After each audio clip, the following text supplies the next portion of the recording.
बच्चों, स्वागत है आपका हमारे YouTube चैनल पे। मेरा नाम है गायत्री और हम जो बुक कवर कर रहे हैं वो है अकाउंटेंसी की क्लास 11th की डीके गोयल। इसका फर्स्ट चैप्टर अभी तक हम कंप्लीट कर चुके थे और सेकंड चैप्टर हमने स्टार्ट कर दिया था बेसिक अकाउंटिंग टर्म्स, जिसमें हमने कवर कर लिया था एक्सपेंडिचर तक। अब नेक्स्ट जो टर्म है हमारे पास वो है एक्सपेंसेस। एक्सपेंसेस क्या होते हैं? जो भी खर्चा किया जाता है गुड्स को प्रोड्यूस करने में या फिर उसकी सेलिंग के लिए, वो हमारा किस में आता है? एक्सपेंसेस के अंदर। Cost incurred in producing and selling the goods and services, ठीक है, वो किसके अंदर आता है? हमारा एक्सपेंसेस के अंदर आता है। अब कुछ और टर्म्स भी इसमें इंक्लूड होती हैं, जैसे कि कॉस्ट ऑफ गुड्स सोल्ड, ठीक। नेक्स्ट हमारे पास है अमाउंट पेड फॉर रेंट। जो भी रेंट है हमारा, यानी कि आपने किसी बिल्डिंग को किराए पे लेके वहाँ पे काम शुरू किया है, तो वहाँ पे आपको कुछ किराया देना पड़ेगा, तो वो रेंट हो गया हमारा। अब कमीशन होगी। कई बार क्या होता है, सामान बिकता नहीं है तो किसी के थ्रू बिकवाना पड़ता है, तो वो अपनी फीस ले लेता है, उसके बदले में कमीशन ले लेता है। नेक्स्ट है हमारे पास सैलरी। सैलरी हम देते हैं अपने एम्प्लॉयज़ को। फिर है हमारे पास एडवर्टाइजमेंट एक्सपेंसेस। एडवर्टाइजमेंट एक्सपेंसेस हमारे किस लिए यूज़ होते हैं? कई बार हम जब अपना न्यू प्रोडक्ट निकालते हैं तो उसको कस्टमर से इंट्रोड्यूस करवाना पड़ता है कि देखिए इसके ये फीचर हैं, ये इसके फ़ायदे हैं, इतने का ये है। तो ये सारी चीज़ें किस में आ जाती हैं? एडवर्टाइजमेंट एक्सपेंस में। जैसे कि हम टीवी पे ऐड निकाल दें या बैनर लगवा दें या फिर सैंपल के तौर पे गुड्स को बांट दें, ठीक है। फिर नेक्स्ट है हमारे पास डेप्रिसिएशन। डेप्रिसिएशन क्या होता है? जब भी कोई मशीनरी को आप यूज़ करते हैं तो एक साल में जितना भी आपने यूज़ करा है तो उतनी उसकी वैल्यू घट जाती है, ठीक है। तो अगर आपने उसकी वैल्यू घटाई है तो वो जो अमाउंट है वो किसी अकाउंट में ट्रांसफ़र करनी पड़ेगी, वो किस में आती है? डेप्रिसिएशन अकाउंट में ट्रांसफ़र। और यहाँ पे ये किसके अंदर आती है? ये एक तरीके का एक्सपेंस हो जाता है, ठीक है। नेक्स्ट जो टर्म है हमारे पास वो है इनकम। देखो, इनकम क्या होती है? जो भी रिवेन्यू और एक्सपेंस का डिफरेंस होता है वो क्या होता है? हमारी इनकम होती है। तो पहले हमें पता होना चाहिए कि रिवेन्यू क्या है और एक्सपेंस क्या है। तो रिवेन्यू हमारा वो पैसा है जो रिसीव होता है जब हम गुड्स की सेल करते हैं, ठीक है। Amount received from sales of goods is called revenue. और एक्सपेंस हमारे वो अमाउंट है जो हमने यूज करी है, कॉस्ट लगी है जो गुड्स की। The cost of goods sold is called expense. मान लीजिए मैंने 20,000 रुपये के गुड्स कहीं से खरीदे और उसको बेच दिए 25,000 में, तो ये हमने जितने के खरीदे वो क्या हो गया? हमारा एक्सपेंस। और जितने के हमने बेचे वो क्या हो गया? हमारा रिवेन्यू। अब इसमें से हमारी इनकम कितनी आएगी? रिवेन्यू माइनस एक्सपेंस हमारी क्या आ जाएगी? इनकम। तो 25,000 माइनस 20,000 यानी 5,000 की हमारी क्या आ गई? इनकम आ गई, ठीक है। नेक्स्ट जो टर्म है हमारे पास वो है प्रॉफिट। प्रॉफिट क्या होता है? Excess of total revenue over total expense of a business enterprise for an accounting period, यानी एक साल के अंदर, 1 ईयर के अंदर टोटल अकाउंटिंग एक साल का पीरियड होना चाहिए, और उसके अंदर जो भी टोटल रिवेन्यू है जब वो एक्सेस करता है टोटल एक्सपेंस से, तो वो क्या बन जाता है? हमारा प्रॉफिट बन जाता है, ठीक है। पर ये यहाँ कितने साल की बात हो रही है? एक साल की, एक साल का अकाउंटिंग पीरियड की बात हो रही है। नेक्स्ट टर्म है हमारे पास गेन। देखो, गेन क्या होता है? कोई भी incidental benefit of business is known as gain, यानी कि कोई अचानक से फायदा हो जाना, ठीक है, उसको क्या कहते हैं? हम गेन कहते हैं। इसमें क्या क्या आ जाता है? जैसे सेल ऑफ फिक्स्ड एसेट। किसी फिक्स्ड एसेट की सेल आप रोज रोज तो नहीं करेंगे, किसी बिल्डिंग की सेल आप रोज रोज तो नहीं करेंगे, ठीक है। तो ये क्या हो गया? हमारा सेल ऑफ फिक्स्ड एसेट एक तरीके का गेन हो गया। देन है हमारे पास विनिंग अ कोर्ट केस जीत के कोई, तो उस केस में कोई फायदा हो गया। फिर appreciation in the value of fixed asset, यानी कि फिक्स्ड एसेट की वैल्यू में बढ़ोतरी हो गई। मान लीजिए कोई बिल्डिंग थी आपकी बिल्डिंग थी कोई आपकी 20 लाख की, ये कितने की हो गई आपकी 25 लाख की हो गई आप, ठीक है 25 लाख की हो गई। तो यहाँ पे आपको 5 लाख का जो फायदा हुआ है वो क्या होगा, आपका गेन होगा, ठीक है, क्योंकि यहाँ पे आपने गुड्स की सेल्स से कोई प्रॉफिट नहीं कमाया है, बल्कि आपने कहाँ से पैसा कमाया है, बिल्डिंग की सेल से, ठीक। देन है हमारे पास लॉस क्या होता है। तो लॉस हमारे पास देखो 2 कंडीशन आ जाती है लॉस की। सबसे पहले देखो यहाँ पे है result of the business for a period when total expense exceed total revenue. जब भी कभी टोटल रिवेन्यू से टोटल एक्सपेंस ज़्यादा हो जाए तो वो क्या सिचुएशन बन जाती है, हमारी लॉस की बन जाती है। जैसे यहाँ पे हमने एग्जांपल लिया है, रिवेन्यू आया हमारा 2 लाख का और वहीं एक्सपेंस कितना था हमारा 2.5 लाख का। तो 2.5 लाख में से हमने 2 लाख माइनस करे तो 50,000 का हमारा क्या आ गया, लॉस आ गया, क्योंकि हमारे रिवेन्यू कम है और एक्सपेंस हमारा ज़्यादा है। यानी हमने 2.5 लाख का सामान कितने में बेचा है, 2 लाख में बेचा है, ठीक है। तो यहाँ पे 50,000 का क्या आ गया, हमारा लॉस आ गया। अब नेक्स्ट हमारा है it refers to some fact और activity against which firm receive no benefit. कई बार क्या होता है कि किसी तरीके से आपका कोई नुकसान हो जाता है, ठीक है, कोई इंसिडेंटल नुकसान हो जाता है या किसी भी तरीके से, जैसे कि लॉस ड्यू टू फायर या थेफ्ट या फिर कोई एक्सीडेंट हो गया, ठीक है, किसी भी तरीके का एक्सीडेंट हो गया। तो यहाँ पे सामान का अगर कोई नुकसान हुआ है तो वो किस में आ जाएगा, हमारा लॉस के अंदर आ जाएगा, ठीक है। यहाँ पे कोई अगर सामान जल गया है, चोरी हो गया है, वो किसके खाते में जाएगा, उसका तो कोई आपको क्लेम भी नहीं मिला है, ठीक है। अगर आपने इंश्योरेंस करवा रखा हो वो बात अलग हो जाती है, पर अगर इंश्योरेंस नहीं है तो ये कहाँ जाएगा, आपका आपके लॉस के खाते में जाएगा, ठीक है। नेक्स्ट जो टर्म है वो है हमारे पास परचेज। देखो टर्म जो परचेज है वो सिर्फ किसके लिए यूज की जाती है, गुड्स के लिए, यानी कि जिसमें बिजनेस डील कर रहा है। मान लो अगर मेरा फर्नीचर का बिजनेस है, फर्नीचर का बिजनेस है तो यहाँ पे चेयर, टेबल, सोफा, ये सारे क्या हो गए, बेड, ये सब क्या होंगे, मेरे गुड्स होंगे एक तरीके से, ठीक है।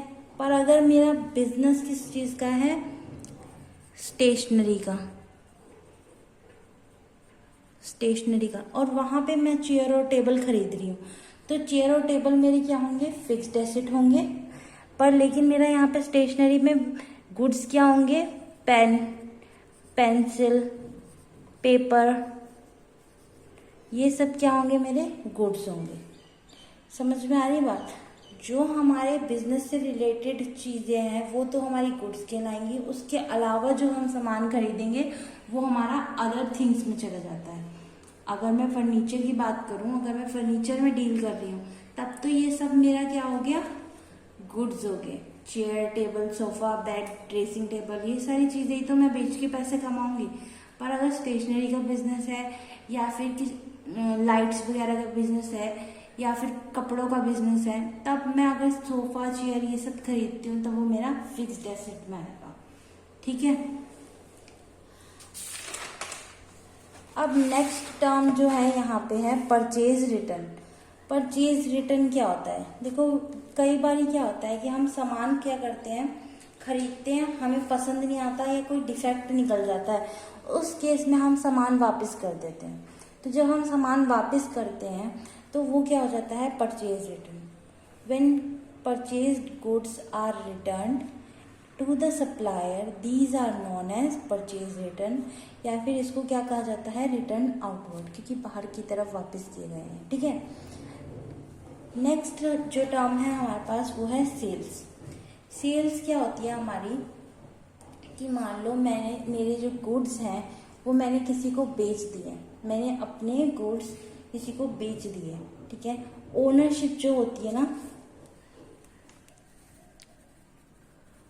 ओनरशिप ट्रांसफर होती है इसके अंदर, ठीक है। यहाँ पे सेल्स 2 टाइप की होती है मेनली। एक तो होती है कैश सेल्स और एक होती है हमारे पास क्रेडिट सेल। कैश सेल होती है, मैंने आपको गुड्स दिए, आपने पैसे तुरंत के तुरंत दे दिए, तो ये होगी हमारी कैश सेल। पर लेकिन कई बार क्या होता है कि पैसे नहीं होते हैं पार्टी के पास, तो वो क्या करते हैं, क्रेडिट सेल कर देते हैं कि आप हमें सामान अभी दे दीजिए, पैसे हम इतने दिन में या उतने टाइम में लौटा देंगे। तो यहाँ पे कई बार क्रेडिट सेल की जाती है ताकि बिजनेस की एक्टिविटीज़ रुके ना और कंटिन्यूसली फ़ायदा होता रहे और बिजनेस चलता रहे। ठीक है, नेक्स्ट है हमारे पास टर्म इसी के अंदर सेल्स रिटर्न। तो हमने कोई सामान सेल किया है, वो अगर आपको पसंद नहीं आया, मान लीजिए मैंने आपको सामान बेचा, आपको पसंद नहीं आया, या फिर उसमें आपने कोई डिफेक्ट ढूंढ लिया कि इसमें ये चीज़ कम है या ये चीज़ ख़राब है, तो उस केस में क्या होता है, गुड्स वापस कर दिए जाते हैं और वो रिटर्न इनवर्ड कहलाता है। Some customer might return goods sold to them, these are known as sale return. ठीक है, नेक्स्ट टर्म है हमारे पास गुड्स। गुड्स अभी हमने कहा कि जो भी हमारे पास बिजनेस के अंदर रीसेल पर्पस से आता है, बिजनेस के अंदर जो भी सामान हमारा किस पर्पस से आता है, रीसेल पर्पस से आता है, उसको कहते हैं हम गुड्स। ठीक है, goods include all those things which are purchased for resale और which are used for producing the finished good. यानी कि आपने या तो उसको बेचना है आगे, या फिर उससे कुछ बना के उसको आगे बेचना है। ठीक है, नेक्स्ट है हमारे पास स्टॉक या फिर स्टॉक इन ट्रेड। तो स्टॉक क्या होता है, ये वो टर्म है, the term stock includes the value of those goods which are purchased for reselling and which are lying unsold at the end of accounting period. ये वो चीज़ है, जैसे कि मान लीजिए मैंने गुड्स खरीदे हैं पर अभी मेरे गुड्स बिके नहीं हैं। ठीक है, मैंने बहुत सारा सामान खरीद के रख लिया स्टेशनरी का, पर वो सामान अभी बिका नहीं है। अब जो बिका नहीं है, अनसोल्ड है, वो क्या कहलाएगा, स्टॉक कहलाएगा। और ये क्या है, एंड ऑफ अकाउंटिंग पीरियड पे पड़ा है। देखिए, जब पीरियड एंड होने वाला होता है हमारे पास, यानी 31 मार्च के अराउंड हमारे पास अगर सामान बिका नहीं है, तो वो क्या कहलाएगा, स्टॉक कहलाएगा। ये दो तरीके का होता है, ओपनिंग स्टॉक होता है और एक क्लोजिंग स्टॉक होता है। क्लोजिंग स्टॉक वो होगा जो 1 अप्रैल को हमारे पास पड़ा होगा, जो बिका नहीं होगा। जो 1 अप्रैल को अनसोल्ड है वो ओपनिंग स्टॉक होगा। और वहीं क्लोजिंग स्टॉक क्या होगा, जो 31 मार्च को हमारे पास अनसोल्ड माल पड़ा है, उसको क्या कहेंगे हम, क्लोजिंग स्टॉक। ठीक है,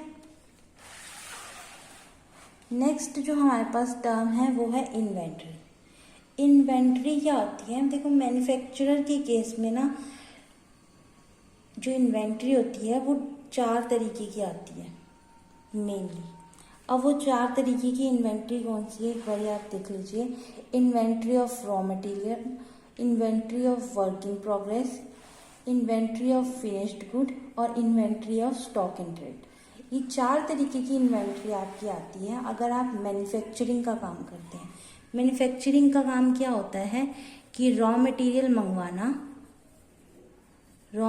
मंगवाना, उसको फिनिश्ड गुड में या फिनिश्ड प्रोडक्ट में कन्वर्ट करना।